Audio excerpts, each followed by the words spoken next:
നമുക്കപ്പോൾ ഇന്ന് മീൻ പൊളിച്ചാൽ സിമ്പിൾ പൊളിക്കലാണ്. അപ്പോൾ നമുക്ക് ആദ്യം മീൻ വൃത്തിയാക്കാം. അതിന് കല്ലുപ്പും വിനീഗറൊക്കെ ഇട്ട് നന്നായിട്ട് ഞാൻ വൃത്തിയാക്കി എടുത്തിട്ടുണ്ട്. ചെറുതായിട്ട് ഞാൻ അവന് വരഞ്ഞെടുത്തിട്ട് അപ്പോൾ മസാല ഉള്ളിലോട്ട് നന്നായിട്ട് പിടിക്കാൻ വേണ്ടിയിട്ടാണ് കേട്ടോ.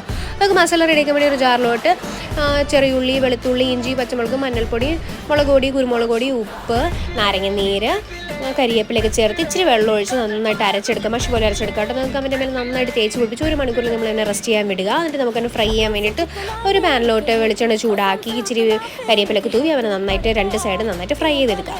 ഓക്കെ, അത് സമയം നമുക്ക് ബാക്കി വരുന്ന മസാല നമുക്കൊരു പാനിലോട്ട് വെളിച്ചെണ്ണ ഒഴിച്ച് നന്നായിട്ട് മൂപ്പിച്ചെടുക്കുക കേട്ടോ. എന്നിട്ട് കൂടെ ഒരു 3-4 കുടംപുളി ഒഴിച്ച് തേങ്ങാപ്പാൽ 1 കപ്പ് ഒഴിച്ച് നന്നായിട്ട് ഈ ഒരു പരുവത്തിലാക്കി എടുക്കുക കേട്ടോ. അപ്പോഴേക്കും നമ്മുടെ മീൻ ഫ്രൈ ആയിക്കണം. നമുക്ക് ഈ ഫ്രൈ ആയ മീനിന് നന്നായിട്ട് അതിൻ്റെ മേലെ തേച്ച് പിടിപ്പിച്ച് നല്ല ഇലയിൽ മൂടി നമുക്ക് 2 സൈഡും നന്നായിട്ടൊരു 10-15 മിനിറ്റ് നമുക്ക് പൊരിച്ചെടുക്കാം. അത് കണ്ടോ.